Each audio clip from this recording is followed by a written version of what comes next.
ಆತ್ಮೀಯ ವಿದ್ಯಾರ್ಥಿಗಳಿಗೆ ದ್ವಿತೀಯ ಪಿಯುಸಿಯ ಇತಿಹಾಸದ ಪಾಠಕ್ಕೆ ಸ್ವಾಗತ ಸುಸ್ವಾಗತ. 5ನೆಯ ಅಧ್ಯಾಯ ಮಧ್ಯಯುಗ. ಆ ಮಧ್ಯಯುಗದ 2ನೆಯ ಉಪಘಟಕ ಮೊಘಲರು. ಮೊಘಲ್ ಎಂಪೈರ್, ಮೊಘಲ್ ಸಾಮ್ರಾಜ್ಯ. ಇದರ ಮೊದಲನೆಯ ಭಾಗ ಮೊಘಲ್ ಸಾಮ್ರಾಜ್ಯದ ಆರಂಭಿಕ ಹಿನ್ನೆಲೆ ಹಾಗೂ ಮೊಘಲರ ಅತ್ಯಂತ ಶ್ರೇಷ್ಠ ದೊರೆ ಅಕ್ಬರ್ ಮಹಾಶಯ, ಅಕ್ಬರ್ ದ ಗ್ರೇಟ್, ಅವನ ಸೈನಿಕ ಸಾಧನೆಗಳನ್ನು ನಾವು ಮೊದಲನೆಯ ಭಾಗದಲ್ಲಿ ಅಭ್ಯಾಸ ಮಾಡಲಿಕ್ಕಿದ್ದೀವಿ. ನಾನು ನಿಮ್ಮ ಪ್ರೀತಿಯ ದತ್ತಾತ್ರೇಯ ಪರಮೇಶ್ವರ ಹೆಗಡೆ, ಇತಿಹಾಸ ಉಪನ್ಯಾಸಕ, ಸರ್ಕಾರಿ ಪದವಿ ಪೂರ್ವ ಕಾಲೇಜು, ಬಾಡ ಕಮಟ, ಉತ್ತರ ಕನ್ನಡ. ಹಾಗಾದರೆ ಪಾಠವನ್ನ ಆರಂಭಿಸೋಣ. ಮೊಘಲ್ ಸಾಮ್ರಾಜ್ಯದ ಸ್ಥಾಪನೆ. ನಾವು ದೆಹಲಿ ಸುಲ್ತಾನರ ಕೊನೆಯ ಸರಣಿಯಲ್ಲಿ ಮೊಘಲ್ ಸಾಮ್ರಾಜ್ಯದ ಸ್ಥಾಪನೆಯನ್ನು ಅಭ್ಯಾಸ ಮಾಡಿದ್ದೀವಿ. ಆದರೂ ಇನ್ನೊಮ್ಮೆ ಅದನ್ನ ಅಭ್ಯಾಸ ಮಾಡುವಂತಹ ಅವಶ್ಯಕತೆ ಇದೆ. So establishment of Mughal empire, Mughal ಸಾಮ್ರಾಜ್ಯದ ಸ್ಥಾಪನೆ. ಮಧ್ಯಯುಗದ ಉತ್ತರಾರ್ಧದಲ್ಲಿ ಭಾರತದ ಮೇಲೆ ಮತ್ತೊಮ್ಮೆ ವಿದೇಶಿ ದಾಳಿಯಾಗುತ್ತೆ ಮಧ್ಯ ಏಷ್ಯಾದಿಂದ. During the later medieval age, there was another invasion to India from Central Asia. ಮಧ್ಯ ಏಷ್ಯಾದ ಭಾಗದಿಂದ ಮತ್ತೊಂದು ಆಕ್ರಮಣ ನಮ್ಮ ದೇಶದ ಮೇಲೆ ಆಯಿತು. ಆ ಆಕ್ರಮಣ ಮಾಡಿದವನು ಬೇರೆ ಯಾರೂ ಅಲ್ಲ, ಬಾಬರ್. ದೆಹಲಿ ಸುಲ್ತಾನರ ಕೊನೆಯ ರಾಜಮನೆತನವಾದ ಲೋಧಿ ಸಂತತಿ ಆಳ್ತಾ ಇದ್ದಂತಹ ಕಾಲ. ಆ ಲೋಧಿ ಸಂತತಿಯ ಕೊನೆಯ ದೊರೆ ಇಬ್ರಾಹಿಂ ಲೋಧಿ ದೆಹಲಿ ಸುಲ್ತಾನನಾಗಿದ್ದ. ಆತನ ವಿರುದ್ಧ ಬಾಬರ್ ಮೊದಲನೆಯ ಪಾಣಿಪತ್ ಕಾಳಗ ಮಾಡ್ತಾನೆ 1526ರಲ್ಲಿ.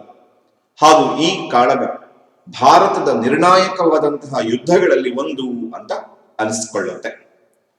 ಮೊದಲ ಪಾಣಿಪತ್ ಕಾಳಗ. ಮೊದಲ ಪಾಣಿಪತ್ ಕಾಳಗಕ್ಕೂ ಮೊಘಲ್ ಸಾಮ್ರಾಜ್ಯದ ಸ್ಥಾಪನೆಗೂ ಒಂದು ಸಂಬಂಧ ಇದೆ. ದೆಹಲಿ ಸುಲ್ತಾನರ ಅವನತಿಗೂ ಮೊದಲ ಪಾಣಿಪತ್ ಕಾಳಗಕ್ಕೂ ಲಿಂಕ್ ಇದೆ. ಈ ಮೊದಲ ಪಾಣಿಪತ್ ಕಾಳಗ, ಫಸ್ಟ್ ಬ್ಯಾಟಲ್ ಆಫ್ ಪಾಣಿಪತ್, 1526ರಲ್ಲಿ ಈ ಪಾಣಿಪತ್ ಕಾಳಗ ನಡೀತು. ಪಾಣಿಪತ್ ಅನ್ನೋದು ಹರಿಯಾಣದಲ್ಲಿರುವಂತಹ ಒಂದು ಪ್ರದೇಶ, ಯುದ್ಧಗಳಿಗೆ ಪ್ರಖ್ಯಾತಿಯನ್ನ ಪಡೆದಂತಹ ಸ್ಥಳ. ಮ್ಯಾಪ್ ವರ್ಕ್ ಅಲ್ಲಿ ನಾವು ಅಭ್ಯಾಸ ಮಾಡಿದ್ದೀವಿ ಈಗಾಗಲೇ. ಪಾಣಿಪತ್ ಅನ್ನ ಬಿಡಿಸೋದಕ್ಕೆ ಕಲ್ತಿದ್ದೀವಿ, ಪಾಣಿಪತ್ನ ಬಗ್ಗೆ ಬರೆಯೋದಕ್ಕೆ ಕೂಡ ಕಲ್ತಿದ್ದೀವಿ. ಪಾಣಿಪತ್ ಯುದ್ಧಗಳಿಗೆ ಪ್ರಸಿದ್ಧವಾಗಿದ್ದಂತಹ ಸ್ಥಳ ಹರಿಯಾಣ ರಾಜ್ಯದಲ್ಲಿದೆ. ಅಲ್ಲಿ ಮೊದಲನೆಯ ಪಾಣಿಪತ್ ಕಾಳಗ ನಡೆದು ಇಬ್ರಾಹಿಂ ಲೋಧಿ, ಲೋಧಿ ಸಂತತಿಯ ಹಾಗೂ ದೆಹಲಿ ಸುಲ್ತಾನರ ಕೊನೆಯ ದೊರೆ ಹಾಗೂ ಮೊಘಲ್ ಸಾಮ್ರಾಜ್ಯದ ಸ್ಥಾಪಕನಾದಂತಹ ಬಾಬರ್ ನಡುವೆ 1526ರಲ್ಲಿ ಮೊದಲ ಪಾಣಿಪತ್ ಕಾಳಗ ನಡೀತು. ಸೊ ಈ ಕಾಳಗದಲ್ಲಿ ಏನಾಯ್ತು ಅನ್ನೋದನ್ನ ನೋಡೋದಾದ್ರೆ, Babur defeated Ibrahim Lodhi, not only defeated, killed Ibrahim Lodhi and established Mughal empire in 1526 common era. ಹೀಗೆ ಮೊಘಲ್ ಸಾಮ್ರಾಜ್ಯದ ಸ್ಥಾಪನೆ ಆಯಿತು. ಇಬ್ರಾಹಿಂ ಲೋಧಿಯನ್ನ ಸೋಲಿಸಿ ಕೊಂದು ಮೊಘಲ್ ಸಾಮ್ರಾಜ್ಯವನ್ನ ಸ್ಥಾಪನೆ ಮಾಡ್ತಾನೆ ಬಾಬರ್ 1526ರಲ್ಲಿ. ಹೀಗೆ ಮೊದಲ ಪಾಣಿಪತ್ ಕಾಳಗದ ಪರಿಣಾಮವಾಗಿ ಬಾಬರನಿಂದ ಭಾರತದಲ್ಲಿ ಸ್ಥಾಪನೆಯಾದಂತಹ ಸಾಮ್ರಾಜ್ಯವೇ ಮೊಘಲ್ ಸಾಮ್ರಾಜ್ಯ. ಮೊಘಲ್ ಸಾಮ್ರಾಜ್ಯವನ್ನ ಸ್ಥಾಪಿಸಿದವನು ಬಾಬರ್. 1526ರಲ್ಲಿ ಮೊದಲ ಪಾಣಿಪತ್ ಕಾಳಗ ಕಾಲಾನುಕ್ರಮದ ದೃಷ್ಟಿಯಿಂದ ಬಹಳ ಮಹತ್ವದ್ದು. ಮೊದಲ ಪಾಣಿಪತ್ ಕಾಳಗ 1526. ಈ ಕಾಳಗದಲ್ಲಿ ಜಯಿಸಿದಂತಹ ಬಾಬರ್ ಮೊಘಲ್ ಸಾಮ್ರಾಜ್ಯವನ್ನ ಸ್ಥಾಪಿಸ್ತಾನೆ. ನಾವು ನಕ್ಷೆಯಲ್ಲಿ ಪಾಣಿಪತ್ ಅನ್ನ ಗುರುತಿಸುವುದಾದ್ರೆ, ಗಮನಿಸುವುದಾದ್ರೆ ಸರಿಯಾಗಿ ಗಮನಿಸಿಕೊಳ್ಳಿ. ಪಾಣಿಪತ್ ಅನ್ನ ಬಿಡಿಸುವುದಕ್ಕಿದೆ. ಪಾಣಿಪತ್ನ ಬಗ್ಗೆ 2 ವಾಕ್ಯಗಳನ್ನ ಬರೀಲಿಕ್ಕಿದೆ. ಪಾಣಿಪತ್ ಹರಿಯಾಣದಲ್ಲಿದೆ. ಮೊದಲನೆಯ ಪಾಣಿಪತ್ ಕಾಳಗ 1526ರಲ್ಲಿ ನಡೀತು. ನಾವು ಇದೇ ಭಾಗದಲ್ಲಿ 2ನೆಯ ಪಾಣಿಪತ್ ಕಾಳಗವನ್ನು ಅಭ್ಯಾಸ ಮಾಡ್ಲಿಕ್ಕಿದೀವಿ. ಹರಿಯಾಣದಲ್ಲಿದೆ, ಯುದ್ಧ ಭೂಮಿ, ಯುದ್ಧಗಳಿಗೆ ಪ್ರಖ್ಯಾತಿಯನ್ನು ಪಡೆದಂತಹ ಸ್ಥಳ. 3 ಪಾಣಿಪತ್ ಕಾಳಗಗಳು ನಡೆದಿದ್ದಾವೆ. ಅಂತಹ ಪಾಣಿಪತ್ತನ ನಾವು ಪ್ರದೇಶವನ್ನು ಗಮನಿಸ್ತಾ ಇದ್ದೀವಿ, ಅದರ ಬಗ್ಗೆ ಬರೆಯುವುದಕ್ಕೂ ಕೂಡ ಸಿದ್ಧರಾಗಿದ್ದೀವಿ. ಈ ಬಾಬರ್ ಒಬ್ಬ ಕವಿ ಕೂಡ ಹೌದು. ಬಾಬರನ ಒಂದು ಚಿತ್ರವನ್ನು ನಾವಿಲ್ಲಿ ಗಮನಿಸ್ತಾ ಇದ್ದೀವಿ. ಬಾಬರ್ ಮಧ್ಯಯುಗ ಕಂಡಂತಹ ಒಬ್ಬ ಶ್ರೇಷ್ಠ ಸಾಮ್ರಾಜ್ಯದ ಸ್ಥಾಪಕನೂ ಹೌದು, ಜೊತೆಯಲ್ಲಿ ಒಬ್ಬ ಕವಿಯೂ ಹೌದು. Babur was a great poet and also he was a great prose writer. ಒಬ್ಬ ಒಳ್ಳೆಯ ಗದ್ಯ ಬರಹಗಾರ ಕೂಡ ಹೌದು, ಕವಿಯೂ ಹೌದು, ಗದ್ಯ ಬರಹಗಾರನೂ ಹೌದು. ಇವನು ತನ್ನ ಆತ್ಮಚರಿತ್ರೆಯನ್ನ ಬರ್ಕೊಳ್ತಾನೆ, ಅದಕ್ಕೆ ಬಾಬರ್ ನಾಮ ಅಂತ ಹೆಸರಿಡ್ತಾನೆ.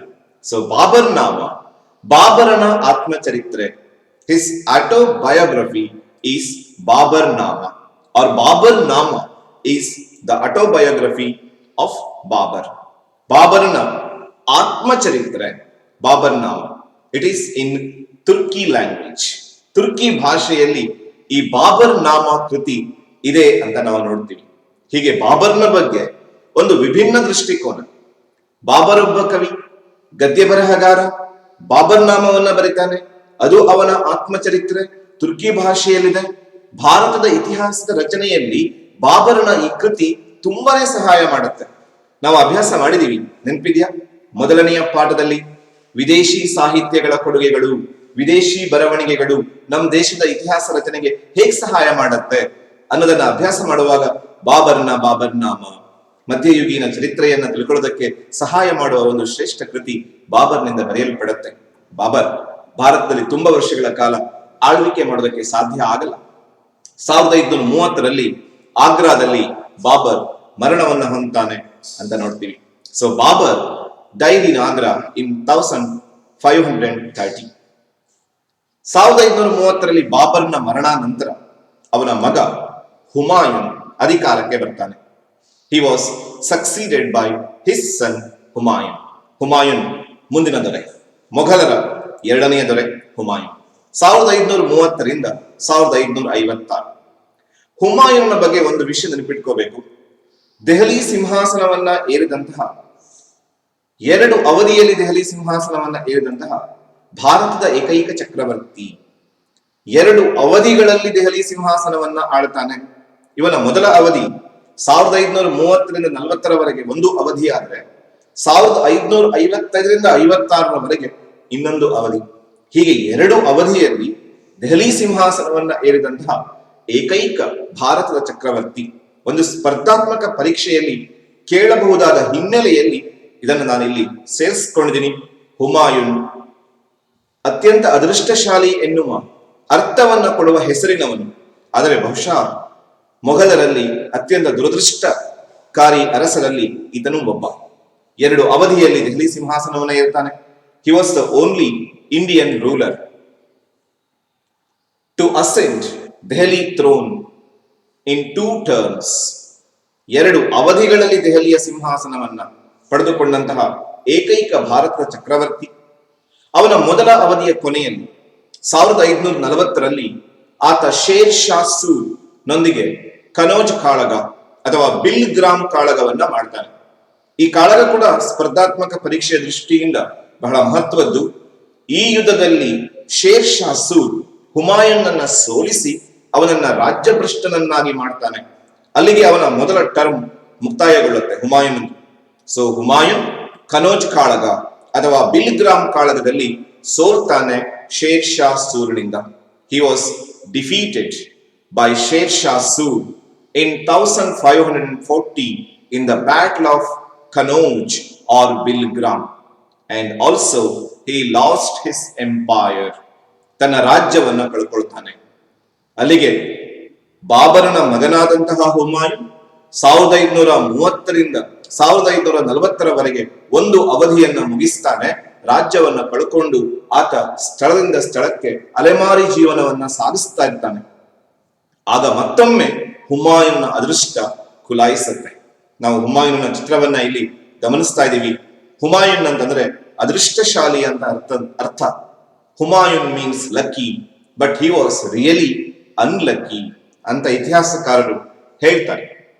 ಸೊ ಹುಮಾಯೂನ್ನ ಅದೃಷ್ಟ ಹೇಗೆ ಕುಲಾಯಿಸಿತು ಮತ್ತೊಮ್ಮೆ ನೋಡೋದಾದ್ರೆ 1555ರಲ್ಲಿ ಆಕಸ್ಮಿಕವಾಗಿ ಯುದ್ಧವೊಂದರಲ್ಲಿ ಶೇರ್ ಶಾ ಸೂರ್ ತನ್ನ ಕೊನೆಯುಸಿರನ್ನು ಎಳಿತಾನೆ. So Sher Shah Sur died in 1555. ಈ ಘಟನೆಯ ನಂತರ ಮತ್ತೊಮ್ಮೆ ಹುಮಾಯೂನ್ ದೆಹಲಿಯ ಸಿಂಹಾಸನವನ್ನು ಪಡ್ಕೊಳ್ತಾನೆ. ಮೊಘಲರ ಎರಡನೆಯ ಬಾರಿಗೆ ಮೊಘಲರ ಚಕ್ರವರ್ತಿಯಾಗಿ ಎರಡನೆಯ ಅವಧಿಗೆ ಮತ್ತೊಮ್ಮೆ ದೆಹಲಿಯ ಸಿಂಹಾಸನವನ್ನ ಗೆದ್ದುಕೊಳ್ತಾನೆ ಹುಮಾಯೂನ್.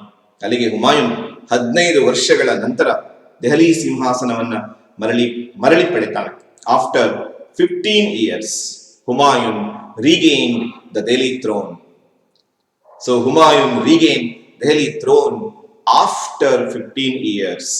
1555ರಲ್ಲಿ ಶೇರ್ ಶಾ ಸೂರನ ಮರಣಾನಂತರ ದೆಹಲಿ ಸಿಂಹಾಸನವನ್ನ ಮರಳಿ ಪಡಿತಾನೆ. ಮತ್ತೊಮ್ಮೆ ಅದೃಷ್ಟವಂತ ಅನಿಸ್ಕೊಳ್ತಾನೆ. ಆದರೆ ದುರದೃಷ್ಟ ಅವನನ್ನ ಮತ್ತೆ ಕಾಡತ್ತೆ. 1556ರಲ್ಲಿ ಆತ ಆಕಸ್ಮಿಕವಾಗಿ ಮರಣವನ್ನ ಹೊಂದ್ತಾನೆ.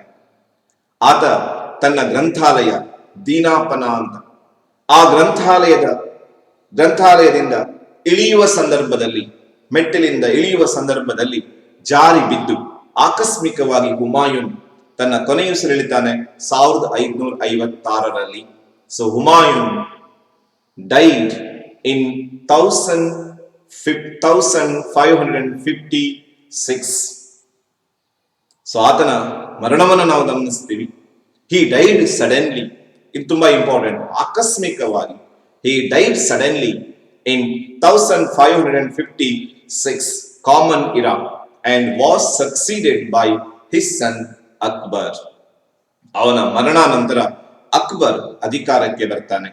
ಹೀಗೆ ಬಾಬರ್ ಮತ್ತೆ ಹುಮಾಯೂನರ ಬಗ್ಗೆ ಒಂದು ಸಂಕ್ಷಿಪ್ತವಾದಂತಹ ಪರಿಚಯವನ್ನ ಮಾಡಿಕೊಂಡು ನಾವೀಗ ಅತ್ಯಂತ ಮುಖ್ಯವಾದಂತಹ ಭಾಗಕ್ಕೆ ಬರ್ತೀವಿ. Akbar the great.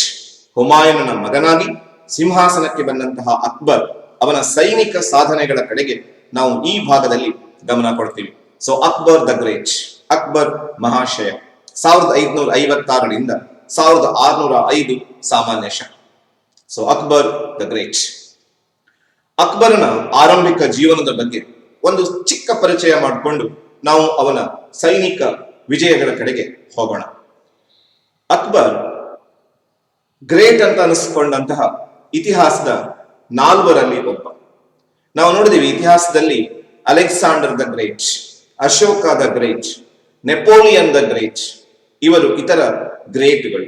ಅವರ ಸಾಲಿನಲ್ಲಿ ಸೇರುವ ಇನ್ನೊಬ್ಬ ವ್ಯಕ್ತಿ ಅಕ್ಬರ್ ದ ಗ್ರೇಟ್, ಅಕ್ಬರ್ ಮಹಾಶಯ. ಹುಮಾಯೂನ್ ಮತ್ತೆ ಹಮಿದಾ ಬಾನು ಬೇಗಮರ ಮಗ. ಇವನ ಆರಂಭದ ಪೂರ್ಣ ಹೆಸರನ್ನ ನೋಡೋದಾದ್ರೆ ಜಲಾಲುದ್ದೀನ್ ಮೊಹಮ್ಮದ್ ಅಕ್ಬರ್. ತಂದೆ ಹುಮಾಯೂನ್, ತಾಯಿ ಹಮಿದಾ ಬಾನು ಬೇಗಂ. ಹುಮಾಯೂನ್ ಮತ್ತೆ ಹಮಿದಾ ಬಾನು ಬೇಗಮ್ಮರ ಸುಪುತ್ರನಾಗಿ ಸಾಮಾನ್ಯ ಶಕ 1542ರಲ್ಲಿ ಈತ ಅಮರಕೋಟೆಯಲ್ಲಿ ಜನಿಸ್ತಾನೆ. ಆತ ಜನಿಸಿದ ಸಂದರ್ಭ ಹೇಗಿತ್ತು ಅಂತ ನೋಡೋದಾದ್ರೆ, ಹುಮಾಯೂನ್ ರಾಜ್ಯವನ್ನು ಕಳ್ಕೊಂಡಿದ್ದ. ಸ್ಥಳದಿಂದ ಸ್ಥಳಕ್ಕೆ ಆತ ಅಲೆದಾಡ್ತಾ ಇದ್ದ ತನ್ನ ಹೆಂಡತಿ ಮತ್ತು ಕೆಲವು ಅನುಯಾಯಿಗಳ ಜೊತೆಗೆ. So Jalaluddin Mohammad Akbar, son of Humayun and Hamida Banu Begum. And at the time, Humayun lost his kingdom and was wandering from place to place with his wife and very few followers. ಕೆಲವು ಅನುಯಾಯಿಗಳ ಜೊತೆಗೆ ಅಲೆದಾಡ್ತಾ ಇದ್ದಂತಹ ಹುಮಾಯೂನ್, ಸ್ಥಳದಿಂದ ಸ್ಥಳಕ್ಕೆ ಅಲೆಮಾರಿಯಾಗಿದ್ದಂತಹ ಹುಮಾಯೂನ್. ಇಂತಹ ಸಂದರ್ಭದಲ್ಲಿ 1542 ಸಾಮಾನ್ಯ ಶಕ 1542ರಲ್ಲಿ ಅಮರಕೋಟೆಯಲ್ಲಿ ರಾಣಾನ ರಕ್ಷಣೆಯಲ್ಲಿ ಅಕ್ಬರ್ನ ಜನನ ಆಗತ್ತೆ. So at this juncture Akbar was born in 1542 at Amarkot under the shelter of Rana. ರಾಣಾನ ರಕ್ಷಣೆಯಲ್ಲಿ 1542ರಲ್ಲಿ ಅಕ್ಬರ್ ಅಮರಕೋಟೆಯಲ್ಲಿ ಜನಿಸ್ತಾನೆ. ಒಂದು 2 ಅಂಕದ ಪ್ರಶ್ನೆಯ ದೃಷ್ಟಿಯಿಂದ, ಈ ಪಾಠದ ಮಹತ್ವದ ದೃಷ್ಟಿಯಿಂದ ಹೇಳ್ತಿದ್ದೀನಿ. ಎಕ್ಸಾಮಿನೇಷನ್ ಪಾಯಿಂಟ್ ಆಫ್ ವ್ಯೂ ನಲ್ಲಿ ನೋಡೋದಾದ್ರೆ, ಅಕ್ಬರ್ ಎಲ್ಲಿ ಜನಿಸಿದ, ಎಷ್ಟರಲ್ಲಿ ಜನಿಸಿದ, ತುಂಬಾ ಮಹತ್ವದ್ದು. ಅಮರ ಕೋಟೆಯಲ್ಲಿ ಜನಿಸಿದ, 1542ರಲ್ಲಿ ಜನಿಸಿದ. ಹೇಗಿತ್ತು ಪರಿಸ್ಥಿತಿ ಅಂತಂದ್ರೆ, ರಾಜ್ಯ ಕಳೆದುಕೊಂಡಿದ್ದ ಹುಮಾಯೂನ್ ಸ್ಥಳದಿಂದ ಸ್ಥಳಕ್ಕೆ ಅಲದಾಡ್ತಾ ಇದ್ದ, wandering from place to place with his wife and only very very few followers. ಕೆಲವು ಅನುಯಾಯಿಗಳ ಜೊತೆಗೆ ಚಕ್ರವರ್ತಿಯಾಗಿದ್ದಂತಹ ಹುಮಾಯೂನ್ ಅಲೆದಾಡ್ತಾ ಇದ್ದ. ಎಟ್ ದಿಸ್ ಜಂಕ್ಷರ್, ಇಂತಹ ಸಂದರ್ಭದಲ್ಲಿ, ಅಂಡರ್ ದ ಶೆಲ್ಟರ್ ಆಫ್ ರಾಣಾನ ಆಶ್ರಯದಲ್ಲಿ, ಅಮರಕೋಟೆಯಲ್ಲಿ 1542ರಲ್ಲಿ ಅಕ್ಬರ್ ಜನಿಸ್ತಾನೆ. ಹೀಗೆ ಅಕ್ಬರನ ಜನನದ ಬಗ್ಗೆ ನಾವು ನೋಡಿದೀವಿ. ಮಹಾಶಯ ಅಂತ ಅನಿಸ್ಕೊಳ್ತಾನೆ. ಆತ ಹುಟ್ಟಿದಂತಹ ಸಂದರ್ಭ ನಾವು ಗಮನಿಸಿದ್ರೆ, ಅವನ ತಂದೆ ಕಷ್ಟದಲ್ಲಿದ್ದಾನೆ, ತಂದೆ ಅಲೆಮಾರಿಯ ಜೀವನವನ್ನು ನಡೆಸ್ತಾ ಇದ್ದಾನೆ, ರಾಜ್ಯವನ್ನು ಕಳ್ಕೊಂಡಿದ್ದಾನೆ. ಬೇರೆ ಯಾವುದೋ ಒಬ್ಬ ರಾಜ ರಾಣಾನ ರಕ್ಷಣೆಯಲ್ಲಿ ಅಮರಕೋಟೆಯಲ್ಲಿ ಅಕ್ಬರ್ ಜನಿಸ್ತಾನೆ 1542ರಲ್ಲಿ. ಹಾಗಾದ್ರೆ ಅಕ್ಬರ್ ಜನಿಸಿದಂತಹ ಸ್ಥಳವನ್ನು ನಾವು ಗಮನಿಸುವುದಾದ್ರೆ, ನಕ್ಷೆಯಲ್ಲಿ ಗಮನಿಸುವುದಾದ್ರೆ, ಗಮನಿಸ್ತಾ ಇದ್ರಲ್ವಾ, ಅಮರಕೋಟೆಯಲ್ಲಿ ಅಕ್ಬರ್ 1542ರಲ್ಲಿ ಜನಿಸ್ತಾನೆ ರಾಣಾನ ರಕ್ಷಣೆಯಲ್ಲಿ. ಮುಂದೇನಾಯ್ತು ಅಂತ ನೋಡೋದಾದ್ರೆ, ಅಕ್ಬರನ ಬಾಲ್ಯ, ನಾವಿಲ್ಲಿ ಅಕ್ಬರನ ಚಿತ್ರವನ್ನ ಗಮನಿಸ್ತಾ ಇದ್ದೀವಿ. ಅಕ್ಬರ್ ದ ಗ್ರೇಟ್, ಹೇಗೆ ಆತ ಮಹಾಶಯ ಅನಿಸ್ಕೊಂಡ.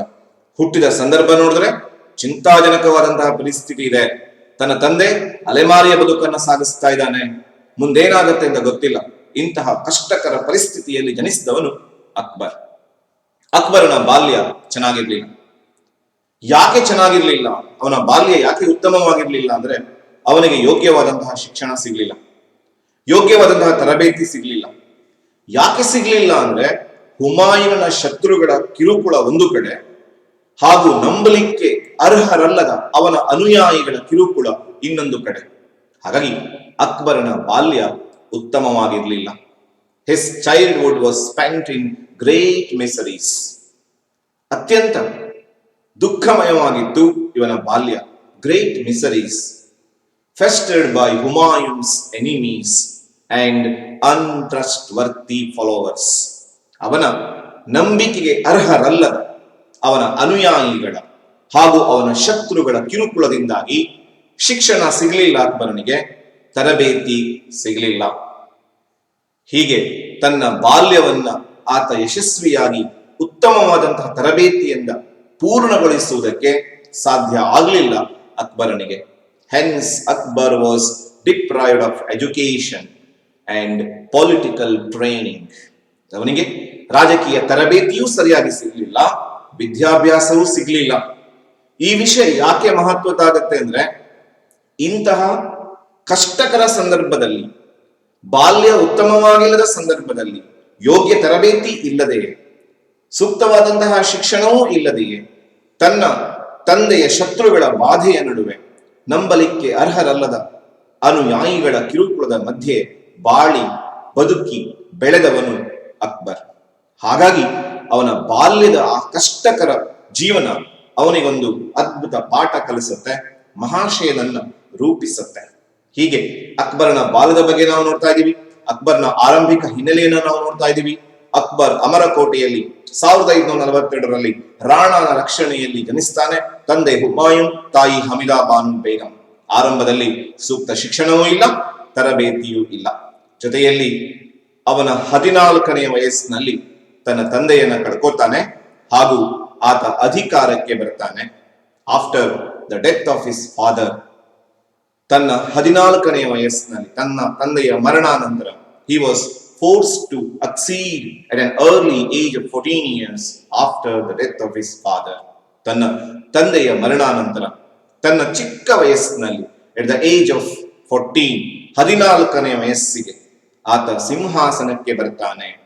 as he was a minor, ಆಗ ಅವನು ಅಪ್ರಾಪ್ತ ವಯಸ್ಕ. as he was a minor, Bairam Khan became the regent. ಅವನ ರಾಜ ಪ್ರತಿನಿಧಿಯಾಗಿ ಬೈರಾಮ್ ಖಾನ್ ಕೆಲವು ವರ್ಷ ಆತ ರಾಜ ಪ್ರತಿನಿಧಿಯಾಗಿ ಅಧಿಕಾರವನ್ನು ಚಲಾಯಿಸಬೇಕಾದ ಸಂದರ್ಭ ಬರುತ್ತೆ. ನೋಡಿ, ಕಷ್ಟದ ಮೇಲೆ ಕಷ್ಟ ಅಕ್ಬರನಿಗೆ. ಒಂದು ಕಡೆ ಬಾಲ್ಯದಲ್ಲಿ ಸೂಕ್ತ ಶಿಕ್ಷಣ ಇಲ್ಲ, ಸೂಕ್ತ ತರಬೇತಿ ಇಲ್ಲ, 14ನೇ ವಯಸ್ಸಿಗೆ ಅಧಿಕಾರಕ್ಕೆ ಬರ್ತಾನೆ. ಅಪ್ರಾಪ್ತ ವಯಸ್ಕನಾಗಿದ್ರಿಂದ ಬೈರಾಮ್ ಖಾನ್ನ ರಾಜಪ್ರತಿನಿಧಿತ್ವ ಸಿಗತ್ತೆ ಬೈರಾಮ್ ಖಾನನಿಗೆ. ಈ ಎಲ್ಲ ಕಷ್ಟಗಳ ನಡುವೆ ಆತ ಹೇಗೆ ಗ್ರೇಟ್ ಆಗಿ ರೂಪಿಸಿಕೊಂಡ ತನ್ನ ತಾನು ಅನ್ನೋದೇ ಬಹಳ ಮಹತ್ವದ ಅಂಶ. So Bairam Khan became the Regent of Akbar.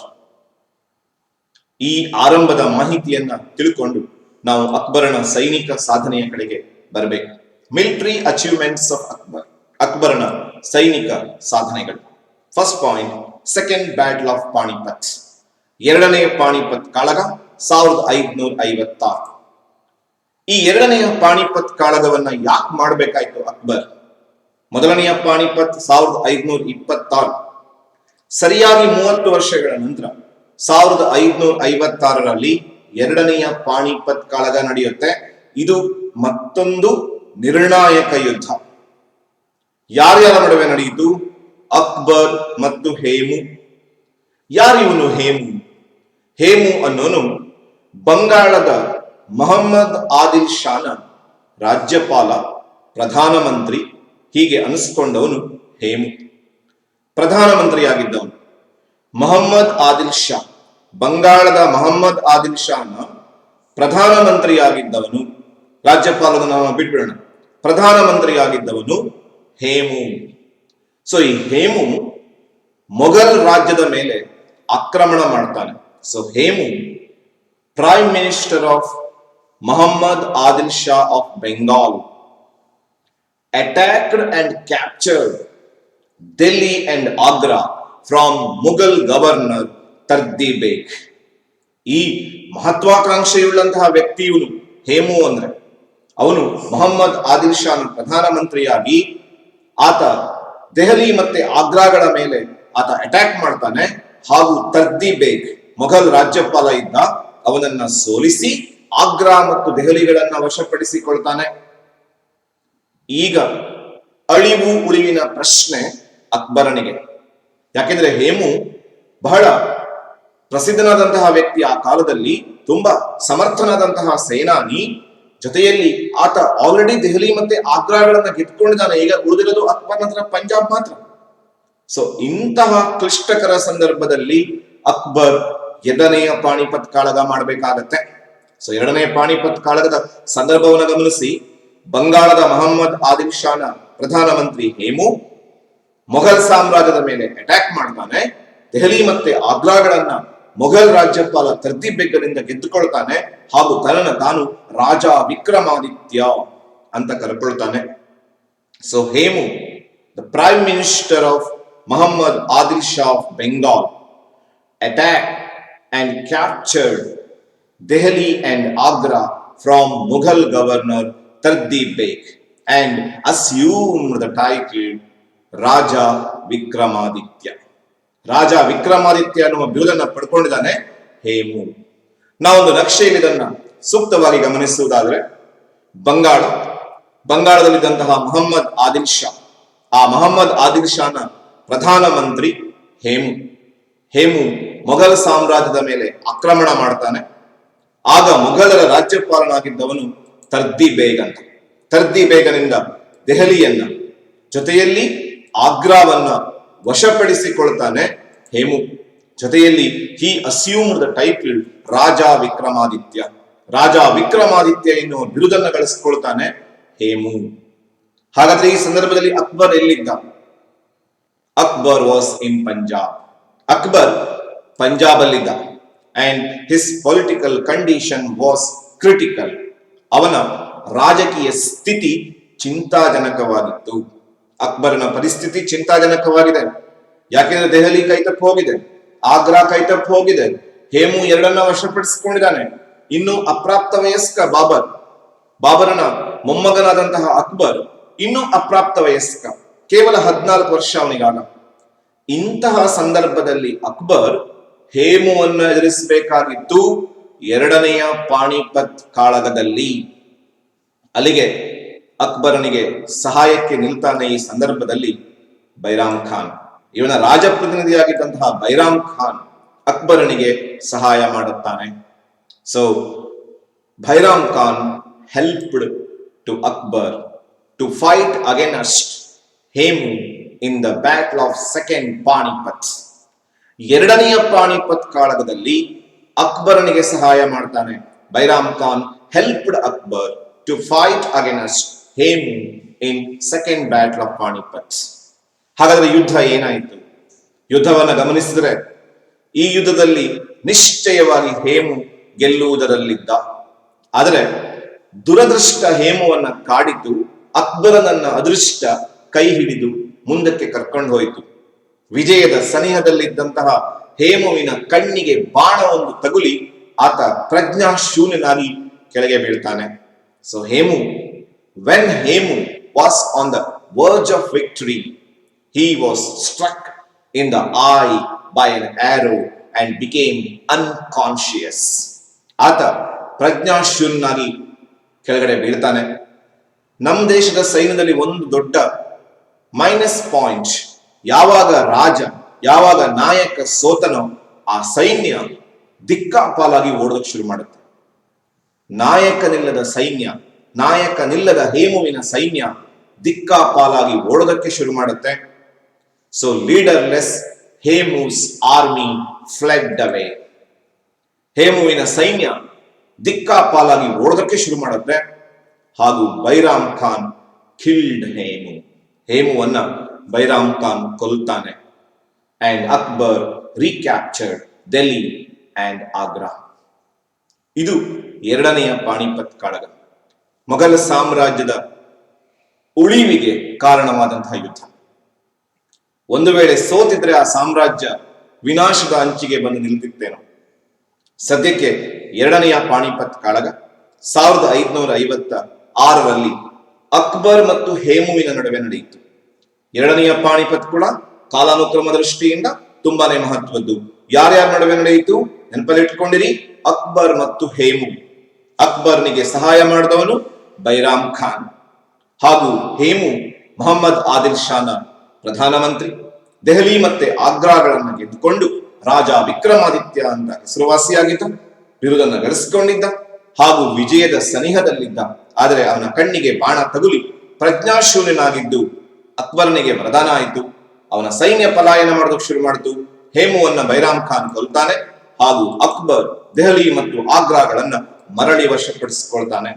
ಇದು ಅಕ್ಬರನ ಮೊಟ್ಟ ಮೊದಲನೆಯ ಪ್ರಮುಖ ಸಾಧನೆಯಾಗುತ್ತೆ. ಎರಡನೆಯ ಪಾಣಿಪತ್ ಕಾಳಗದಲ್ಲಿ ವಿಜಯವನ್ನ ಸಾಧಿಸಿದ್ದು. ಅಲ್ಲಿಗೆ ಮೊದಲನೆಯ ಯುದ್ಧದ ನಂತರ ನಾವು ಎರಡನೆಯ ಪಾಯಿಂಟ್ಸ್ಗೆ ಬರ್ತೀವಿ. ಗೊಂಡ್ವಾನದ ವಿಜಯ, ಕಾಂಕ್ವೆಸ್ಟ್ ಆಫ್ ಗೊಂಡ್ವಾನ. ಗೊಂಡ್ವಾನವನ್ನ ರಾಣಿ ದುರ್ಗಾವತಿ ಆಳ್ತಾ ಇದ್ಲು. Gondwana was ruling over by ರಾಣಿ ದುರ್ಗಾವತಿ. ರಾಣಿ ದುರ್ಗಾವತಿ ಗೊಂಡ್ವಾನವನ್ನ ಆಳ್ತಾ ಇದ್ಲು. ತುಂಬಾ ಮಹತ್ವದ ಒಂದು ಪ್ರಶ್ನೆ ಕೂಡ ಕೇಳಬಹುದು, ಗೊಂಡ್ವಾನವನ್ನ ಆಳ್ತಾ ಇದ್ದ ರಾಣಿ ಯಾರು ಅಕ್ಬರನ ಕಾಲದಲ್ಲಿ? ಸೊ ರಾಣಿಯ ಹೆಸರು ದುರ್ಗಾವತಿ. ಸೊ ದುರ್ಗಾವತಿ ಗೊಂಡ್ವಾನವನ್ನ ಆಳ್ತಾ ಇದ್ರು. ಅವಳು ತನ್ನ ಮಗ ವೀರನಾರಾಯಣನ ಪ್ರತಿನಿಧಿಯಾಗಿ ಗೊಂಡ್ವಾನವನ್ನ ಆಳ್ತಾ ಇದ್ಲು.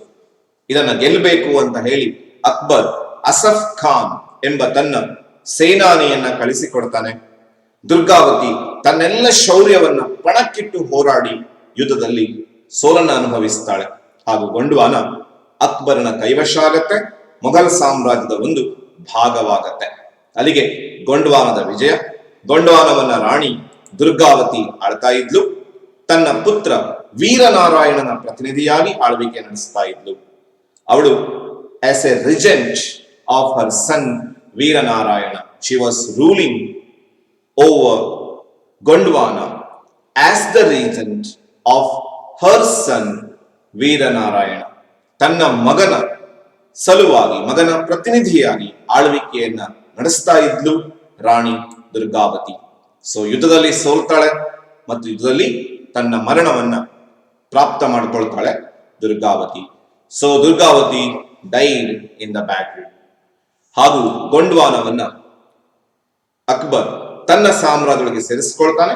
ಹಾಗೂ ಅಸಫ್ ಖಾನ್ ಈ ಯುದ್ಧದಲ್ಲಿ ಸೇನಾನಿಯಾಗಿ ಭಾಗವಹಿಸಿದ್ದ. ಗೊಂಡ್ವಾನ ರಾಜ್ಯ ಮೊಘಲ್ ರಾಜ್ಯದಲ್ಲಿ ವಿಲೀನವಾಯಿತು. So Gondwana state annexed by Akbar. Gondwana was annexed to the Mughal empire. ಅದನ್ನ ಅಕ್ಬರ್ ಗೆದ್ದುಕೊಳ್ತಾನೆ, ವಶಪಡಿಸಿಕೊಳ್ತಾನೆ. ಮೊಘಲ್ ಸಾಮ್ರಾಜ್ಯದ ಒಂದು ಭಾಗವಾಗುತ್ತೆ ಗೊಂಡ್ವಾನ. ನಾವು ಗೊಂಡ್ವಾನವನ್ನ ನಕ್ಷೆಯಲ್ಲಿ ಗಮನಿಸ್ತಾ ಇದ್ದೀವಿ. ಬಹಳ ಸಂಪದ್ಭರಿತವಾದಂತಹ ಪ್ರದೇಶ ಗೊಂಡ್ವಾನ. ಗೊಂಡ್ವಾನವನ್ನ ದುರ್ಗಾವತಿ ಆಳ್ತಾ ಇದ್ದು, ತನ್ನ ಮಗ ವೀರ ನಾರಾಯಣನ ಪರವಾಗಿ ಆಳ್ತಾ ಇದ್ದು, ಅದನ್ನ ಅಕ್ಬರ್ ಗೆದ್ದುಕೊಳ್ತಾನೆ, ತನ್ನ ಸಾಮ್ರಾಜ್ಯಗಳಿಗೆ ಸೇರಿಸಿಕೊಳ್ತಾನೆ. ಅಲ್ಲಿಗೆ ಎರಡನೆಯ ಪಾಣಿಪತ್ ಕಾಳಗದಲ್ಲಿ ವಿಜಯ. ಗೊಂಡ್ವಾನದ ಮೇಲಿನ ವಿಜಯದ ನಂತರ ಗುಜರಾತ್ ಆಕ್ರಮಣಕ್ಕೆ ಬರ್ತೀವಿ. ಮೂರನೇದಾಗಿ ನಾವು ಗಮನಿಸ್ತಾ ಇರೋದು ಕಾಂಕ್ವೆಸ್ಟ್ ಆಫ್ ಗುಜರಾತ್. ಗುಜರಾತ್ ಸಮುದ್ರ ವ್ಯಾಪಾರಕ್ಕೆ ಹೆಸರುವಾಸಿ, ಸಂಪತ್ತಿಗೆ ಹೆಸರುವಾಸಿಯಾದಂತಹ ಸ್ಥಳ Gujarat. So Gujarat was popular for it's wealth and sea trade. ಸಮುದ್ರ ವ್ಯಾಪಾರಕ್ಕೆ ಹಾಗೂ ಸಂಪತ್ತಿಗೆ ಹೆಸರಾಗಿದ್ದಂತಹ ಪ್ರದೇಶ, ರಾಜ್ಯ ಗುಜರಾತ್. ಅದನ್ನ ಮುಜಾಫರ್ ಶಾ ಅನ್ನೋನು ಆಳ್ತಾ ಇದ್ದ. ಸೊ ಆ ಮುಜಾಫರ್ ಶಾನ ಮೇಲೆ ಆಕ್ರಮಣ ಮಾಡ್ತಾನೆ Akbar, and Muzaffar Shah was defeated by Akbar. Akbar Muzaffar ಶಾನನ್ನ ಸೋಲಿಸ್ತಾನೆ ಹಾಗೂ ಗುಜರಾತ್ ಅನ್ನ ತನ್ನ ಸಾಮ್ರಾಜ್ಯಗಳಿಗೆ ಸೇರಿಸಿಕೊಳ್ತಾನೆ. ಹಾಗೂ ಬಹಳ ಮುಖ್ಯವಾಗಿದ್ದು ಅಂದ್ರೆ ಈ ವಿಜಯದ ನೆನಪಿಗಾಗಿ ಆತ ಫತೇಪುರ್ ಎನ್ನುವ ಹೊಸ ರಾಜಧಾನಿಯನ್ನ ಕಟ್ಟಿಸ್ತಾನೆ. He built new capital Fatehpur near Sikri in memory of this victory. ಈ ವಿಜಯದ ನೆನಪಿಗಾಗಿ ಆತ ಸಿಕ್ರಿ ಎಂಬಲ್ಲಿ ಫತೇಪುರ್ ಎಂಬ ಹೊಸ ರಾಜಧಾನಿಯನ್ನ ಕಟ್ಟಿಸ್ತಾನೆ. ಹಾಗೂ ಮೊಘಲ ಕೆಲವು ವರ್ಷ ಫತೇಪುರ್ ಅಥವಾ ಅದನ್ನ ಫತೇಪುರ್ ಸಿಕ್ರಿ ಅಂತ ಕೂಡ ಕರೀತಾರೆ, ಅದು ಅಕ್ಬರನ ರಾಜಧಾನಿಯಾಗಿತ್ತು. ಅದನ್ನು ನಾವು ಗಮನಿಸ್ತೀವಿ. ಹೀಗೆ ಗುಜರಾತಿನ ಆಕ್ರಮಣದಲ್ಲಿ ಮುಜಾಫರ್ ಶಾನನ್ನ ಸೋಲಿಸಿ ಹೊಸ ರಾಜಧಾನಿಯನ್ನ ಕಟ್ಟಿಸ್ತಾನೆ ಅಕ್ಬರ್. ನಾವಿಲ್ಲಿ ನಕ್ಷೆಯಲ್ಲಿ ಗಮನಿಸ್ತಾ ಇದ್ದೀವಿ. ಸಂಪತ್ತಿಗೆ ಹೆಸರಾಗಿದ್ದು, ಸಮುದ್ರ ವ್ಯಾಪಾರಕ್ಕೆ ಹೆಸರಾಗಿದ್ದು ಗುಜರಾತ್. ಗುಜರಾತ್ನ ಮುಜಾಫರ್ ಶಾನನ್ನ ಸೋಲಿಸಿ ಹೊಸ ರಾಜಧಾನಿಯನ್ನ ಕಟ್ಟಿಸ್ತಾನೆ. ಸಿಕ್ರಿಯ ಬಳಿ ಫತೇಪುರ್ ಅಂತ ಅದಕ್ಕೆ ಹೆಸರಿಡುತ್ತಾನೆ. ಆಗ್ರಾದ ಸಮೀಪವೇ ಇರುವಂತಹ ಒಂದು ನಗರ ಆವಾಗ ಫತೇಪುರ್. ನಾವಿಲ್ಲಿ ಫತೇಪುರ್, ಸಿಕ್ರಿಯ ಬಳಿ ಕಟ್ಟಿಸಿರುವಂತಹ ಈ ಫತೇಪುರದ ಒಂದು ಭವ್ಯವಾದಂತಹ ನೋಟವನ್ನ ಗಮನಿಸ್ತಾ ಇದೀವಿ. ಒಂದು ಅದ್ಭುತವಾದಂತಹ ನಗರವನ್ನ ಕಟ್ಟಿಸ್ತಾನೆ ಅಕ್ಬರ್ ಗುಜರಾತಿನ ಸವಿ ವಿಜಯದ ನೆನಪಿಗಾಗಿ. 3 ವಿಜಯಗಳು: ಎರಡನೆಯ ಪಾಣಿಪತ್ನಲ್ಲಿ ವಿಜಯ, ಗೊಂಡ್ವಾನದ ವಿಜಯ, ಗುಜರಾತಿನ ಆಕ್ರಮಣ. ಈ 3ರ ನಂತರ ನಾವು 4ನೆಯವನ ಸಾಧನೆಗೆ ಬರ್ತೀವಿ. ಬಂಗಾಳ ಮತ್ತು ಒರಿಸ್ಸಾಗಳ ಗೆಲುವು. Conquest on Bengal and Orissa. Bengal ಮತ್ತು ಒರಿಸ್ಸಾಗಳ ಮೇಲೆ ಆಕ್ರಮಣ. Conquest of Bengal and Orissa. ಬೆಂಗಾಲವನ್ನ ಆಳ್ತಾ ಇದ್ದಂತಹ ದಾವೂದ್ ಖಾನ್ ತನ್ನ ಸ್ವಾತಂತ್ರ್ಯವನ್ನು ಘೋಷಿಸಿಕೊಳ್ತಾನೆ. ಬಂಗಾಳದ ರಾಜ್ಯಪಾಲನಾಗಿದ್ದಂತಹ ದಾವೂದ್ ಖಾನ್ ತನ್ನ ಸ್ವಾತಂತ್ರ್ಯವನ್ನ ಘೋಷಿಸಿಕೊಂಡ. So governor of Bengal Daud Khan declared his independence. ತನ್ನ ಸ್ವಾತಂತ್ರ್ಯವನ್ನ ಘೋಷಿಸಿಕೊಳ್ತಾನೆ. ತಾನು ಮೊಘಲ್ ಸಾಮ್ರಾಜ್ಯಕ್ಕೆ ಯಾವುದೇ ರೀತಿ ಅಧೀನದಲ್ಲಿ ಇರಲ್ಲ, ತಾನು ಸಾಮಂತನಾಗಿರಲ್ಲ, ನಾನು ಸ್ವತಂತ್ರನಾಗಿರುತ್ತೇನೆ ಅಂತ ಹೇಳಿ ದಾವೂದ್ ಖಾನ್ ತನ್ನ ಸ್ವಾತಂತ್ರ್ಯವನ್ನ ಘೋಷಿಸಿಕೊಂಡ. ಆಗ ಅಕ್ಬರ್ ದಾವೂದ್ ಖಾನ್ನ ಮೇಲೆ ದಾಳಿಯನ್ನ ಮಾಡ್ತಾನೆ ಹಾಗೂ ದಾವೂದ್ ಖಾನ್ನನ್ನ ಸೋಲಿಸಿ ಬಂಗಾಳ ಮತ್ತು ಒರಿಸ್ಸಾಗಳೆರಡನ್ನೂ ತನ್ನ ರಾಜ್ಯದೊಳಗೆ ಸೇರಿಸಿಕೊಳ್ತಾನೆ. ಇದು ಅವನ 4ನೆಯ ದಂಡಯಾತ್ರೆ, 4ನೆಯ ಸೈನಿಕ ವಿಜಯ ಅಂತ ನೋಡ್ತೀವಿ. So Akbar defeated Dawood Khan and occupied Bengal and Orissa. ಅಲ್ಲಿಗೆ ದಾವೂದ್ ಖಾನನ ಸ್ವಾತಂತ್ರ್ಯ ಘೋಷಣೆ ಈ ಯುದ್ಧಕ್ಕೆ ಕಾರಣ ಆಗತ್ತೆ. ಬಂಗಾಳ ಒರಿಸ್ಸಾಗಳು ಮೊಘಲ್ ಸಾಮ್ರಾಜ್ಯದ ಒಂದು ಭಾಗವಾಗತ್ತೆ. 4 ಸೈನಿಕ ದಂಡಯಾತ್ರೆಗಳು: ಎರಡನೆಯ ಪಾಣಿಪತ್ ಕಾಳಗ, ಗುಜರಾತಿನ ಆಕ್ರಮಣ, ಗೊಂಡ್ವಾನದ ವಿಜಯ, ಬಂಗಾಳ ಮತ್ತು ಒರಿಸ್ಸಾಗಳ ಆಕ್ರಮಣದ ನಂತರ ನಾವು ಇನ್ನೊಂದು ಪ್ರಮುಖ ಭಾಗಕ್ಕೆ ಬರ್ತೀವಿ. ಕಾಶ್ಮೀರ ಮತ್ತು ಕಾಬೂಲ್ಗಳ ಸೇರ್ಪಡೆ. ಅದರ ಪೂರ್ವದಲ್ಲಿ ನಾವಿಲ್ಲಿ ಈ ಬಂಗಾಳದ ಸೇರ್ಪಡೆಯನ್ನು ಗಮನಿಸ್ತೀವಿ. ಬಂಗಾಳದ ರಾಜ್ಯಪಾಲ ದಾವೂದ್ ಖಾನ್ ಸ್ವಾತಂತ್ರ್ಯ ಘೋಷಿಸಿಕೊಳ್ತಾನೆ. ಅಕ್ಬರ್ ಯುದ್ಧ ಮಾಡಿ ಬಂಗಾಳವನ್ನ ಗೆಲ್ತಾನೆ, ಜೊತೆಯಲ್ಲಿ ಒರಿಸ್ಸಾವನ್ನ ಕೂಡ ವಶಪಡಿಸಿಕೊಳ್ತಾನೆ. ಆ ನಂತರದಲ್ಲಿ ನಾವು ಕಾಬೂಲ್ ಮತ್ತು ಕಾಶ್ಮೀರಗಳ ಸೇರ್ಪಡೆ, ಇದನ್ನ ಅನೆಕ್ಸೇಷನ್ ಆಫ್ ಕಾಬೂಲ್ ಅಂಡ್ ಕಾಶ್ಮೀರ್. ಕಾಬೂಲ್ ಮತ್ತು ಕಾಶ್ಮೀರಗಳ ಸೇರ್ಪಡೆಯ ಕಡೆಗೆ ಬರ್ತೀವಿ.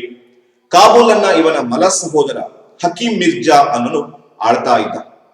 His step brother Hakim Mirza was ruling from Kabul. ಅವನ ಮಲ ಸಹೋದರನಾಗಿದ್ದಂತಹ ಹಕೀಂ ಮಿರ್ಜಾ ಕಾಬೂಲ್ ಅನ್ನ ಆಳ್ವಿಕೆ ನಡೆಸ್ತಾ ಇದ್ದ. Akbar's step brother Hakim Mirza was ruling over Kabul. ಇವನು 1585ರಲ್ಲಿ ಮರಣವನ್ನು ಹೊಂತಾನೆ ಹಕೀಂ ಮಿರ್ಜಾ. ಆ ನಂತರ ಆತ ಕಾಬೂಲ್ ಅನ್ನ ತನ್ನ ಸಾಮ್ರಾಜ್ಯಗಳಿಗೆ ಸೇರಿಸಿಕೊಳ್ತಾನೆ. After the death of Hakim Mirza in 1585 he annexed Kabul into his kingdom. ಅದನ್ನ ತನ್ನ ಸಾಮ್ರಾಜ್ಯಗಳಿಗೆ ಆತ ಸೇರಿಸಿಕೊಳ್ತಾನೆ. Later he conquered Kashmir. Kabul ಜೊತೆಯಲ್ಲಿ ಆತ ಸ್ವಲ್ಪ ಸಮಯದ ನಂತರ ಕಾಶ್ಮೀರವನ್ನ ಕೂಡ ತನ್ನ ಸಾಮ್ರಾಜ್ಯಗಳಿಗೆ ಸೇರಿಸಿಕೊಳ್ತಾನೆ ಅಕ್ಬರ್. ನಕ್ಷೆಯಲ್ಲಿ ಇದನ್ನು ಗಮನಿಸುವುದಾದರೆ ನಂತರದಲ್ಲಿ ಕಾಶ್ಮೀರದ ಸೇರ್ಪಡೆ, ಲೇಟರ್ he conquered ಕಾಶ್ಮೀರ್. ಅಲ್ಲಿಗೆ ಕಾಬೂಲ್ ಅನ್ನ ಅವನ ಮಲ ಸಹೋದರ ಹಕೀಂ ಮಿರ್ಜಾ ಆಳ್ತಾ ಇದ್ದ. ಅವನ ಮರಣಾನಂತರ 1585ರಲ್ಲಿ ಆತ ಕಾಬೂಲ್ನ ಸೇರ್ಪಡೆಗೊಳಿಸ್ತಾನೆ ಹಾಗೂ ನಂತರದಲ್ಲಿ ಕಾಶ್ಮೀರವನ್ನ ತನ್ನ ಸಾಮ್ರಾಜ್ಯಗಳಿಗೆ ಸೇರಿಸಿಕೊಳ್ತಾನೆ. ಹೀಗೆ ಆತ ಆರಂಭದ ಎರಡನೆಯ ಪಾಣಿಪತ್ ಕಾಳಗದಲ್ಲಿ ಹೇಮುವನ್ನ ಸೋಲಿಸ್ತಾನೆ, ಗೊಂಡ್ವಾನದ ರಾಣಿ ದುರ್ಗಾವತಿಯನ್ನ ಸೋಲಿಸ್ತಾನೆ, ಗುಜರಾತಿನ ಮುಜಾಫರ್ ಶಾನನ್ನ ಸೋಲಿಸಿ ಫತೇಪುರ್ ಎಂಬ ಹೊಸ ರಾಜಧಾನಿಯನ್ನ ಕಟ್ಟಿಸ್ತಾನೆ, ಬಂಗಾಳದ ದಾವೂದ್ ಖಾನ್ನನ್ನು ಸೋಲಿಸಿ ಬಂಗಾಳ ಮತ್ತು ಒರಿಸ್ಸಾಗಳನ್ನ ತನ್ನ ರಾಜ್ಯಗಳಿಗೆ ಸೇರಿಸಿಕೊಳ್ತಾನೆ. ಜೊತೆಯಲ್ಲಿ ತನ್ನ ಮಲ ಸಹೋದರ ಹಕೀಂ ಮಿರ್ಜಾನ ಮರಣಾನಂತರ ಕಾಬೂಲನ್ನ ತನ್ನ ಸಾಮ್ರಾಜ್ಯಗಳಿಗೆ ಸೇರಿಸಿಕೊಂಡು ತದನಂತರದಲ್ಲಿ ಕಾಶ್ಮೀರವನ್ನ ಗೆದ್ದುಕೊಳ್ತಾನೆ. ಇವನ ಸೈನಿಕ ಸಾಧನೆಯ ಕೊನೆಯ ಭಾಗಕ್ಕೆ ಬರ್ತೀವಿ. ದಕ್ಷಿಣ ಭಾರತದ ವಿಜಯಗಳು, ದಕ್ಷಿಣ ಭಾರತದ ಆಕ್ರಮಣಗಳು. ಈತ ಉತ್ತರದ ಈ ಕೆಲವೊಂದು ಪ್ರದೇಶಗಳ ವಿಜಯದ ನಂತರ ದಕ್ಷಿಣದ ರಾಜ್ಯಗಳಿಗೆ ಒಂದು ಸಂದೇಶವನ್ನ ಕಳಿಸ್ತಾನೆ, ಒಂದು ರಾಜಕೀಯ ನಿಯೋಗವನ್ನ ಕಳಿಸ್ತಾನೆ. ತನ್ನ ದಕ್ಷಿಣದ ರಾಜ್ಯಗಳಾದಂತಹ ಖಾಂದೇಶ್, ಅಹಮದ್ ನಗರ್, ಬೀದರ್, ಬಿಜಾಪುರ್, ಗೋಲ್ಖಂಡ್ ಇವುಗಳಿಗೆ ಒಂದು ನಿಯೋಗವನ್ನ ಕಳಿಸಿ ಅವರಿಗೆ ಒಂದು ಪ್ರಪೋಸಲ್ ಕೊಡ್ತಾನೆ. ನೀವು ನನ್ನ ಪರಮಾಧಿಕಾರವನ್ನ ಒಪ್ಕೊಳ್ಬೇಕು ಅಂತ.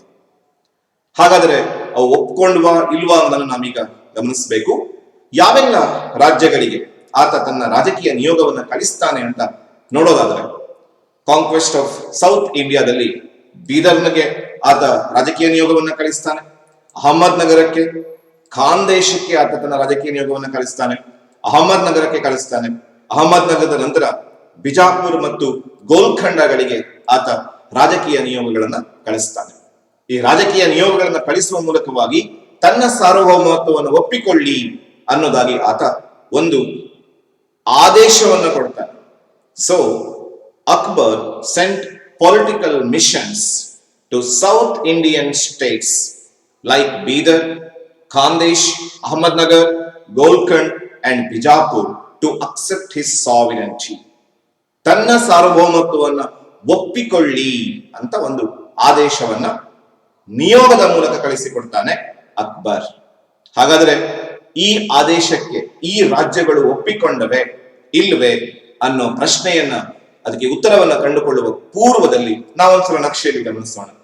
ಹಿ sent political missions to south Indian kingdoms like Bidar, ಗಮನಿಸಿದೀವಿ ಅಲ್ವಾ? ಖಾಂದೇಶ್, ಆರಂಭದಲ್ಲಿ ಖಾಂದೇಶವನ್ನ ಗಮನಿಸ್ತಾ ಇದೀವಿ, ಅಹಮದ್ ನಗರವನ್ನ ಗಮನಿಸ್ತಾ ಇದೀವಿ, ಆಮೇಲೆ ಬೀದರ್, ಗೋಲ್ಖಂಡ್, ಜೊತೆಯಲ್ಲಿ ಬಿಜಾಪುರ್, ಈ ಎಲ್ಲ ರಾಜ್ಯಗಳಿಗೆ ಪೊಲಿಟಿಕಲ್ ಮಿಷನ್ ಅನ್ನ ಕಳಿಸ್ತಾನೆ ಹಾಗೂ ತನ್ನ ಸಾರ್ವಭೌಮತ್ವವನ್ನು ಒಪ್ಕೊಳ್ಳಿ ಅನ್ನೋದಾಗಿ ಆತ ಆದೇಶಿಸ್ತಾನೆ. ಈ ಆದೇಶಕ್ಕೆ ಬೆಂಬಲ ಕೊಟ್ಟಿದ್ದು ಕೇವಲ ಖಾಂದೇಶ್ ಮಾತ್ರ. ಖಾಂದೇಶವನ್ನ ಹೊರತುಪಡಿಸಿ ಉಳಿದವುಗಳು ಈ ಪ್ರಪೋಸಲ್ ಅನ್ನ ತಿರಸ್ಕರಿಸಿದವು. Except Khandesh, other kingdoms rejected his proposal. ಅವನ ಈ ಪ್ರಸ್ತಾವನೆಯನ್ನ ರಿಜೆಕ್ಟ್ ಮಾಡ್ತಾವೆ, ತಿರಸ್ಕರಿಸ್ತಾವೆ ಅಹಮದ್ನಗರ್, ಬೀದರ್, ಬಿಜಾಪುರ್, ಗೋಲ್ಖಂಡಗಳು. ಒಪ್ಕೊಂಡಿದ್ದು ಯಾರು ಹೇಳಿ? ಖಾಂದೇಶ್ ಮಾತ್ರ. So except Khandesh, the remaining states rejected his proposal. ಅವನ ಈ ಪ್ರಪೋಸಲ್ ಅನ್ನ, ಈ ಪ್ರಸ್ತಾವನೆಯನ್ನ ತಿರಸ್ಕರಿಸಿದವು. ಆಗ ಅಕ್ಬರ್ ನಿರ್ಧಾರಕ್ಕೆ ಬರ್ತಾನೆ, ಯುದ್ಧ ಮಾಡಬೇಕು, ಯುದ್ಧ ಮಾಡಿ ಇವುಗಳನ್ನ ಗೆಲ್ಲಬೇಕು. He decided to conquer. ಅವುಗಳನ್ನ ಗೆಲ್ಲಬೇಕು ಅನ್ನೋ ಉದ್ದೇಶಕ್ಕೆ ಬರ್ತಾನೆ. ಅಂಡ್ ಮೊಘಲ್ ಆರ್ಮಿ ಅದಕ್ಕೆ ಸಿದ್ಧ ಆಗತ್ತೆ. 1595ರಲ್ಲಿ ಅಹಮದ್ ನಗರದ ಮೇಲೆ ದಾಳಿ ಮಾಡ್ತಾನೆ Akbar. So Akbar attacked Ahmednagar in common era 1595.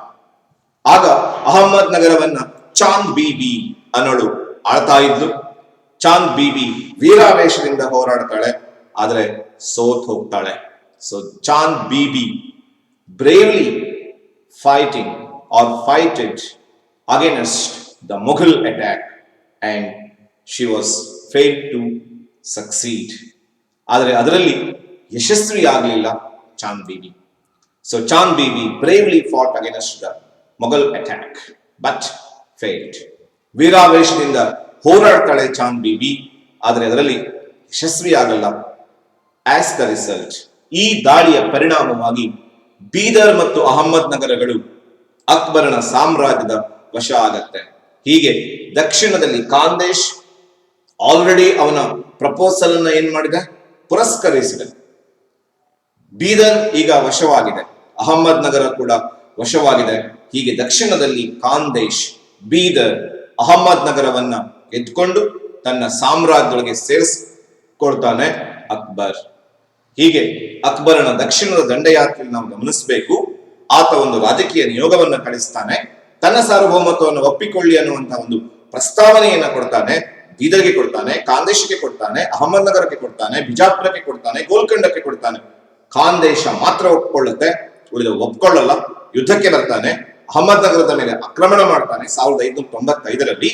ಅದನ್ನ ಆಳ್ತಾ ಇದ್ದಂತಹ ಚಾಂದ್ ಬೀಬಿ ಸಮರ್ಥವಾಗಿ ಎದುರಿಸಿ ಸೋಲ್ತಾಳೆ ಹಾಗೂ ಬೀದರ್ ಅಹಮದ್ ನಗರ ಮೊಘಲರ ವಶವಾಗುತ್ತೆ. ಹೀಗೆ ಇವನ ಸೈನಿಕ ದಾಳಿಗಳಲ್ಲಿ ನಾವು ಗಮನಿಸಬೇಕಾಗಿದ್ದು ಎರಡನೆಯ ಪಾಣಿಪತ್ ಕಾಳಗದಲ್ಲಿ ಸಂಕ್ಷಿಪ್ತವಾಗಿ ಇದನ್ನು ನಾವು ನೆನಪಿಟ್ಕೊಳ್ಳೋ ಪ್ರಯತ್ನ ಮಾಡೋಣ. ಎರಡನೆಯ ಪಾಣಿಪತ್ ಕದನದಲ್ಲಿ ಹೇಮುವನ್ನ ಸೋಲಿಸಿದ, ಗೊಂಡವಾನದ ರಾಣಿ ದುರ್ಗಾವತಿಯನ್ನ ಸೋಲಿಸಿದ, ಗುಜರಾತಿನ ಮುಜಾಫರ್ ಶಾನನ್ನ ಸೋಲಿಸಿ ಗುಜರಾತನ್ನ ಗೆದ್ದು ಫತೇಪುರ್ ಸಿಕ್ರಿ ಅಥವಾ ಸಿಕ್ರಿಯ ಬಳಿ ಫತೇಪುರ್ ಎನ್ನುವ ನಗರವನ್ನ ಕಟ್ಟಿಸಿದ, ಬಂಗಾಳ ಮತ್ತು ಒರಿಸ್ಸಾಗಳನ್ನ ಗೆದ್ದುಕೊಳ್ತಾನೆ. ದಾವೂದ್ ಖಾನನನ್ನ ಸೋಲಿಸಿ ತನ್ನ ಮಲ ಸಹೋದರ ಹಕೀಂ ಮಿರ್ಜಾನ ಮರಣ ನಂತರ 1585ರಲ್ಲಿ ಕಾಬೂಲ್ ಅನ್ನ ವಶಪಡಿಸಿಕೊಳ್ತಾನೆ, ತನ್ನ ಸಾಮ್ರಾಜ್ಯಗಳಿಗೆ ಸೇರಿಸಿಕೊಳ್ತಾನೆ. ಕಾಶ್ಮೀರವನ್ನ ಗೆದ್ದುಕೊಂಡು ತನ್ನ ಸಾಮ್ರಾಜ್ಯಗಳಿಗೆ ಸೇರಿಸಿಕೊಳ್ತಾನೆ ಹಾಗೂ ಕೊನೆಯಲ್ಲಿ ದಕ್ಷಿಣದ ಖಾಂದೇಶ, ಬೀದರ್ ಮತ್ತು ಅಹಮದ್ ನಗರಗಳನ್ನ ತನ್ನ ವಶಕ್ಕೆ ಪಡ್ಕೊಳ್ತಾನೆ ಅಕ್ಬರ್. ಈ ಎಲ್ಲ ಯುದ್ಧಗಳ ನಂತರ ಅವನ ಸಾಮ್ರಾಜ್ಯ ಹೇಗಿತ್ತು, ಅವನ ಸಾಮ್ರಾಜ್ಯದ ವಿಸ್ತಾರ ಹೇಗಿತ್ತು ಅಂತ ನೋಡೋದಾದ್ರೆ, ಅಕ್ಬರನ ಸಾಮ್ರಾಜ್ಯದ ವಿಸ್ತಾರ, his empire extended from Himalaya in the north to Godavari river or river Godavari in the south, from Bengal in the east to Kabul in the west. ಹೀಗೆ ಇವನ ಸಾಮ್ರಾಜ್ಯದ ವಿಸ್ತಾರಕ್ಕೆ ಬಂದ್ರೆ, ಉತ್ತರದಲ್ಲಿ Himalaya in the north to river Godavari in the south, ಉತ್ತರದಲ್ಲಿ ಹಿಮಾಲಯದಿಂದ ದಕ್ಷಿಣದಲ್ಲಿ ಗೋದಾವರಿ ನದಿಯವರೆಗೆ, ಪೂರ್ವದಲ್ಲಿ ಬಂಗಾಳದಿಂದ ಪಶ್ಚಿಮದಲ್ಲಿ ಕಾಬೂಲ್ ವರೆಗೆ ವಿಸ್ತರಿಸಿದ್ದ ಒಂದು ವಿಶಾಲ ಸಾಮ್ರಾಜ್ಯವನ್ನ ಕಟ್ತಾನೆ ಅಕ್ಬರ್. ಅಕ್ಬರನ ಪರಿಸ್ಥಿತಿ ಗಮನಿಸಿ, ಆತ ಹುಟ್ಟಿದಾಗ ಅವನ ತಂದೆ ರಾಜ್ಯಭ್ರಷ್ಟನಾಗಿ ಅಲೆದಾಡ್ತಾ ಇದ್ದ. ಸೂಕ್ತ ಶಿಕ್ಷಣ ಸಿಗಲಿಲ್ಲ, ಸೂಕ್ತ ತರಬೇತಿ ಸಿಗಲಿಲ್ಲ. ಎರಡನೆಯ ಪಾಣಿಪತ್ ಕಾಳಗವನ್ನ ಎದುರಿಸುವಾಗ ಕೇವಲ 14 ವರ್ಷ ಅವನ ರಾಜಪ್ರತಿನಿಧಿಯಾಗಿದ್ದವನು ಭೈರಾಮ್ ಖಾನ್. ಇಂತಹ ಸಂಕಷ್ಟದ ಸಂದರ್ಭದಲ್ಲಿ ಹುಮಾಯೂನನ ಶತ್ರುಗಳ ಕಾಟ ಒಂದು ಕಡೆ, ಹುಮಾಯೂನನ ನಂಬಲಿಕ್ಕೆ ಅರ್ಹರಲ್ಲದ ಅವನ ಅನುಯಾಯಿಗಳ ಕಿರುಕುಳ ಒಂದು ಕಡೆ, ಇವೆಲ್ಲವನ್ನ ಸಹಿಸಿ ಇಷ್ಟೊಂದು ವಿಸ್ತೃತವಾದಂತಹ ರಾಜ್ಯವನ್ನ ತನ್ನ ಶಕ್ತಿ ಸಾಮರ್ಥ್ಯಗಳಿಂದ ಕಟ್ಟಿದವನು ಅಕ್ಬರ್. ಅಕ್ಬರನ ಸಾಮ್ರಾಜ್ಯದ ವಿಸ್ತಾರಕ್ಕೆ ಬಂದ್ರೆ, ಉತ್ತರದಲ್ಲಿ ಹಿಮಾಲಯದಿಂದ ದಕ್ಷಿಣದಲ್ಲಿ ಗೋದಾವರಿಯವರೆಗೆ, ಪಶ್ಚಿಮದಲ್ಲಿ ಕಾಬೂಲ್ನಿಂದ ಪೂರ್ವದಲ್ಲಿ ಬಂಗಾಳದವರೆಗೆ ಹರಡಿದ್ದ ವಿಸ್ತ ಸಾಮ್ರಾಜ್ಯವನ್ನ ಕಟ್ತಾನೆ. ತಾನೊಬ್ಬ ಮಹಾಶಯ ಅನ್ನುವುದಕ್ಕೆ ಒಂದು ಅಂಶ ಮಾತ್ರ ಇದು. ಆತನನ್ನ ಮಹಾಶಯನನ್ನಾಗಿ ರೂಪಿಸಿದ್ದು ಕೇವಲ ಸೈನಿಕ ಸಾಧನೆಗಳು ಮಾತ್ರ ಅಲ್ಲ. ನಾವು ಎರಡನೆಯ ಭಾಗದಲ್ಲಿ ಆತ ಹೇಗೆ ಮಹಾಶಯನಾಗಿ ರೂಪುಗೊಂಡ ಅನ್ನೋದನ್ನ ಅವನ ರಜಪೂತ್ ನೀತಿಯ ಮೂಲಕ, ಅವನ ರಜಪೂತ್ ನೀತಿ, ಅವನ ರಾಜನೀತಿ ತತ್ವಕ್ಕೆ ಹಾಗೂ ಒಂದು ಮಾದರಿ ರಾಜನ ರಾಜನೀತಿ ತತ್ವಕ್ಕೆ ಉದಾಹರಣೆಯಾಗಿ ನಿಲ್ಲಬಲ್ಲಂತಹ ನೀತಿ ರಜಪೂತ್ ನೀತಿ. ಅಲ್ಲೂ ಒಂದು ಯುದ್ಧ ಮಾಡ್ತಾನೆ, ಒಂದು ಹಳದಿ ಘಾಟ್ ಯುದ್ಧ ಅಂತ. ಅದನ್ನು ನಾವು ಅಲ್ಲಿ ರಜಪೂತ್ ನೀತಿಯಲ್ಲಿ ಸೇರಿಸಿಕೊಳ್ಳೋಣ. ಜೊತೆಯಲ್ಲಿ ಆತ ಹಿಂದೂಗಳ ಬಗ್ಗೆ ತೋರಿದಂತಹ ಒಂದಿಷ್ಟು ಕ್ರಮಗಳು, ಧಾರ್ಮಿಕ ಸುಧಾರಣೆಗಳು, ಅವನ ಧಾರ್ಮಿಕ ಸುಧಾರಣೆಗಳಿಗೆ ನಾವು ಬರ್ತೀವಿ. ಅಕ್ಬರನ ಧಾರ್ಮಿಕ ಸುಧಾರಣೆಗಳು, ಅವನ ರಜಪೂತ್ ನೀತಿ, ಅವನ ಸೈನಿಕ ಸುಧಾರಣೆಗಳು, ಅವನ ಆಡಳಿತಾತ್ಮಕ ಸುಧಾರಣೆಗಳು, ಸಾಹಿತ್ಯದ ಕೊಡುಗೆಗಳು, ಸಾಹಿತ್ಯಗಳಿಗೆ ನೀಡಿದ ಪ್ರೋತ್ಸಾಹಗಳು, ಶಿಲ್ಪಕಲೆಗೆ ಅವನು ನೀಡಿದ ಪ್ರೋತ್ಸಾಹ, ಜೊತೆಯಲ್ಲಿ ಸಂಗೀತಗಾರರಿಗೆ ನೀಡಿದ ಆಶ್ರಯ, ಇವೆಲ್ಲವೂ ಅವನನ್ನ ದ ಗ್ರೇಟ್ ಅನ್ಸ್ಕೊಳ್ಳುವ ಹಾಗೆ ಮಾಡುತ್ತೆ. ಇಲ್ಲಿಗೆ ನಾವು ಭಾಗ ಒಂದನ್ನ ಮುಕ್ತಾಯಗೊಳಿಸುವಂತಹ ಸಮಯ ಹತ್ತಿರ ಬಂದಿದೆ. ಇಲ್ಲಿಯವರೆಗೆ ನಾವು ಮೊಘಲ್ ಸಾಮ್ರಾಜ್ಯದ ಆರಂಭಿಕ ಹಿನ್ನೆಲೆಯನ್ನು ನೋಡಿದೀವಿ, ಅಕ್ಬರನ ಸೈನಿಕ ಸಾಧನೆಯನ್ನು ನೋಡಿದೀವಿ. ಎರಡನೆಯ ಭಾಗದಲ್ಲಿ ನಾವು ಅಕ್ಬರನ ರಜಪೂತ್ ನೀತಿ, ಅಕ್ಬರನ ಧಾರ್ಮಿಕ ಸುಧಾರಣೆಗಳು, ಅಕ್ಬರನ ಆಡಳಿತಾತ್ಮಕ ಕೊಡುಗೆಗಳು, ಅವನ ವ್ಯಕ್ತಿತ್ವದೊಂದಿಗೆ ಎರಡನೆಯ ಭಾಗದಲ್ಲಿ ಅತಿ ಶೀಘ್ರವಾಗಿ ಮತ್ತೆ ಭೇಟಿಯಾಗೋಣ.